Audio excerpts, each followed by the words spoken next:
Up next on UTRGV-TV, a UTRGV alumna in South Korea gives us an inside look at what she experienced so far during this difficult time. Plus, we speak with census officials to find out how they are working around COVID-19 after it altered outreach plans. And the Environmental Awareness Club celebrates the 50th anniversary of Earth Day in a virtual format. We have this and more. UTRGV-TV starts right now.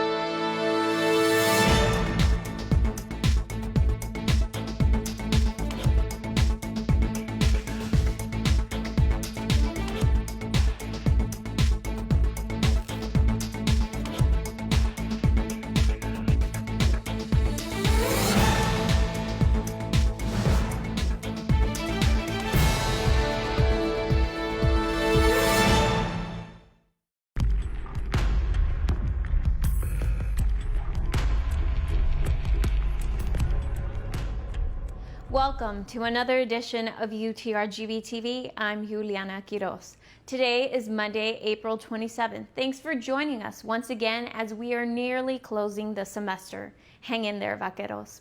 At the top of this week's newscast, as the fight against coronavirus continues in the U.S., across the ocean, countries are already flattening the curve. A UTRGV alumna in South Korea tells us her experience and how she is handling things during the pandemic. Elizabeth Mendoza reports.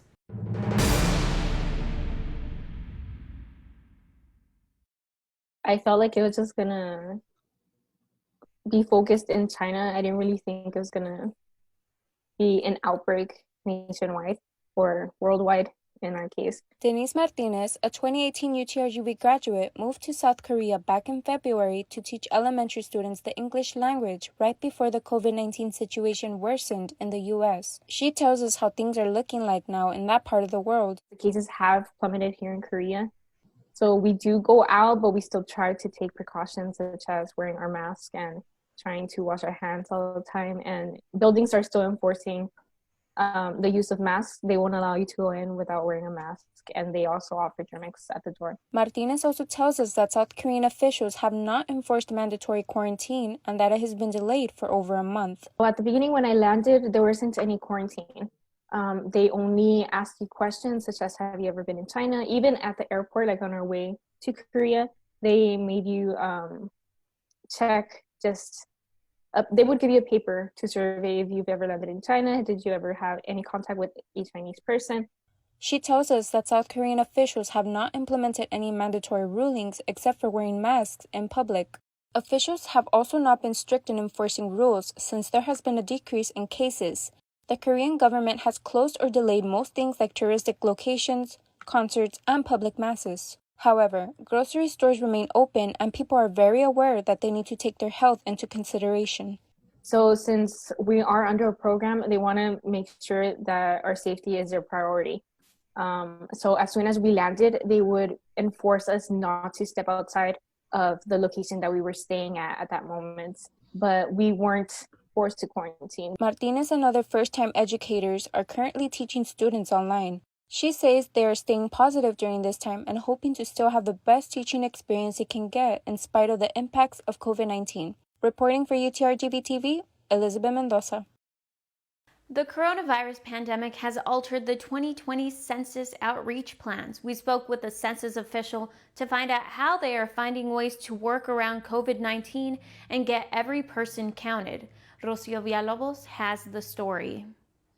The ultimate goal is to complete our mission, at the same time keeping our people and the members of the public very safe.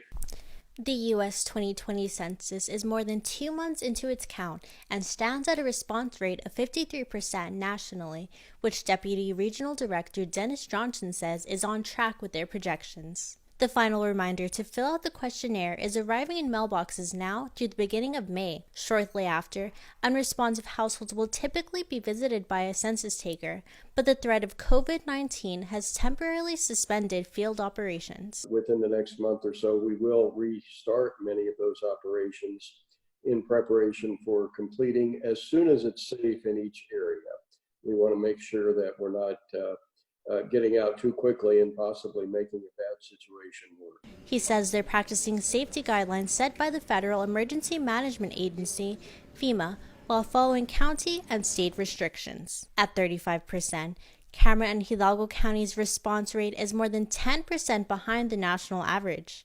To help ensure an accurate count, the Census Bureau has asked Congress for a 120-day extension, pushing the deadlines for the count to be delivered to the President by April 30th, 2021, and redistricting data by July 31st. Keeping in mind that everyone wants a complete and accurate count, and that the extension would hopefully help to improve our count and make sure everyone is included in the census.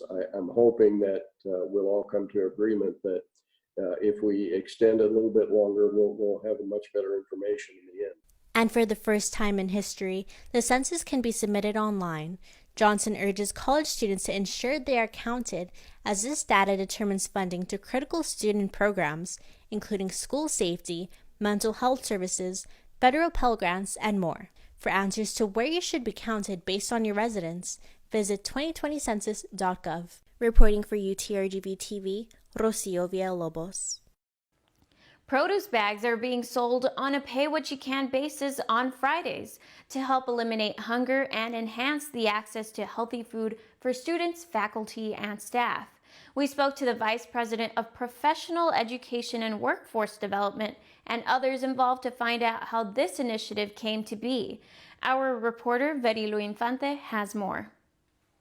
The Office of Professional Education and Workforce Development is currently seeking a food preparation research assistant and a healthy food promotion research assistant for a food security initiative involving several organizations. This UTRGV office has been partnering up with the Baptist Student Ministries, better known as BSM, the Office for Sustainability, and the Environmental Awareness Club in this initiative, where the UTRGV community is able to purchase bags of produce on a pay-what-you-can basis. We had 80 bags of produce in Edinburgh, another 40 in Brownsville campus. They all got taken away within an hour after we started the operation, which was very exciting for us to see. And so the goal of this project is to create a sustainable food system that is not just sustainable economically, but socially for students who may have struggles while they're studying, and they need food in order to be able to live a normal and less stressed life. Farmers Market Coordinator Suzanne El Haj tells us the Environmental Awareness Club initially proposed the idea of a farm project in December. Now produce from the UTRGV farm, Hub of Prosperity, is part of the produce being sold. And then it just became bigger and bigger, and now it's this whole huge sustainable food initiative across the campus, and it includes the BSM and everything like that. So it's really great to see how it has grown and everything. The overall pay-what-you-can model was incorporated from BSM Global Blend. BSM campus missionary intern and UTRGV graduate Gabriela Izaguirre encourages students to take advantage of this initiative, especially during this time of the COVID-19 pandemic. If you're hungry and you can't find anything healthy, please try and utilize what we're offering to you guys, because we care, we know that you're there, we care about you, and stay safe, stay healthy. You can apply for the positions mentioned earlier using the Handshake application. For more information on the initiative, visit the project's website that you see on your screen. Officials say the initiative will continue until the spring growing season ends and will start up again for the summer season. Reporting for UTRGV-TV, Verilo Infante. The Environmental Awareness Club encouraged the university community to become active and make a change by celebrating the 50th anniversary of Earth Day. When they learned about the outbreak of COVID-19, the club made the effort to move all of its events to a virtual format. The club offered online Zoom meetings and Facebook Lives for a span of 8 days.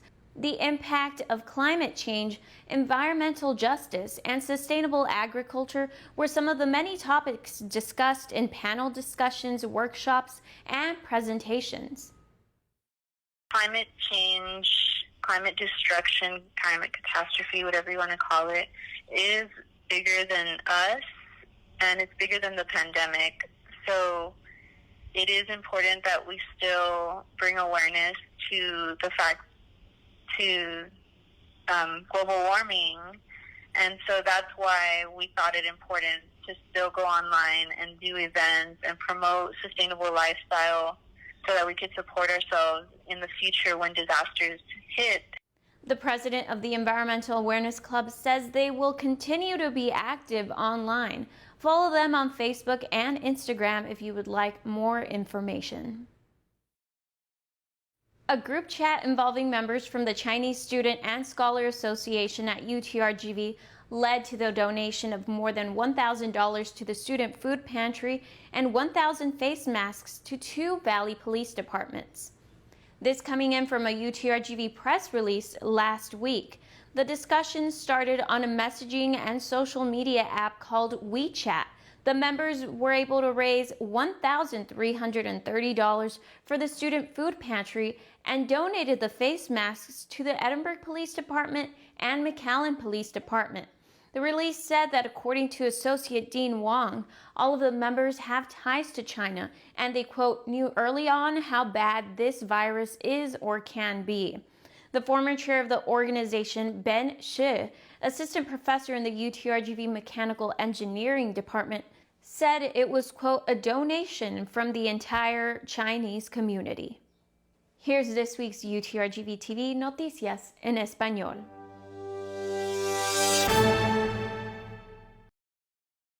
El Club de Conciencia Ambiental ayudó a que los estudiantes de la universidad y la comunidad se vuelvan activos y puedan hacer un cambio en nuestro planeta, celebrando el 50 aniversario del Día de la Tierra.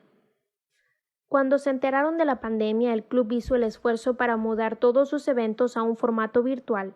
El club ofreció juntas en línea por Zoom y enlaces en vivo por Facebook para informar a los demás acerca del ecosistema. También hubo temas sobre cómo cuidar el consumo de comida plantando sus propios alimentos, al igual como tomar la iniciativa de cambiar la injusticia ambiental. Presidenta del Club de Conciencia Ambiental dice que Climate change, climate destruction, climate catastrophe, whatever you want to call it, is bigger than us and it's bigger than the pandemic.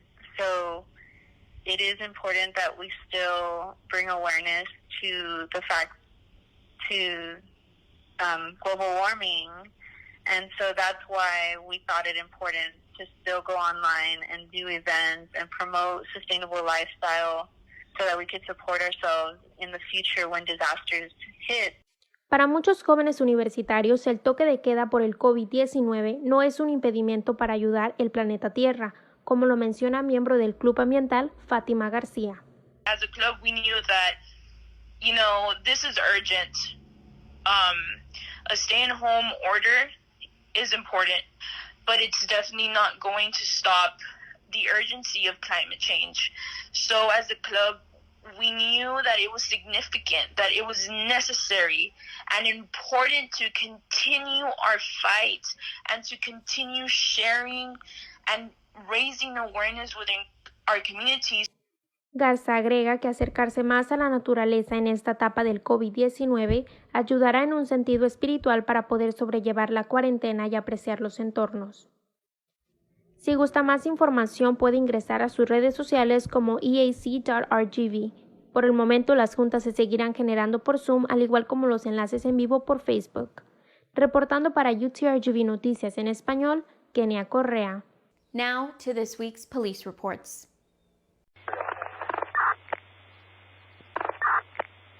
A woman was issued a criminal trespass warning after being denied testing for COVID-19 on the Edinburgh campus. This happened on lot E34.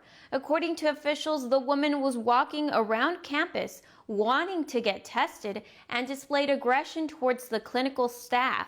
She was denied testing due to not having identification or having made an appointment. Officials say she returned to the site multiple times and was later issued the criminal trespass warning.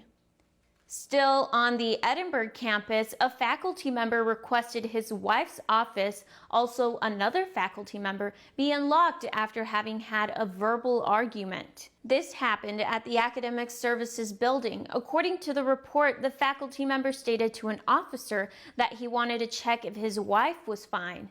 The officer made contact with a female faculty member at her office. She confirmed to him that she and her husband had a verbal argument earlier in the morning at their home in McAllen. She stated she just needed some time away from him to clear her thoughts. The husband agreed to give his wife some time and left the campus to avoid any further problems.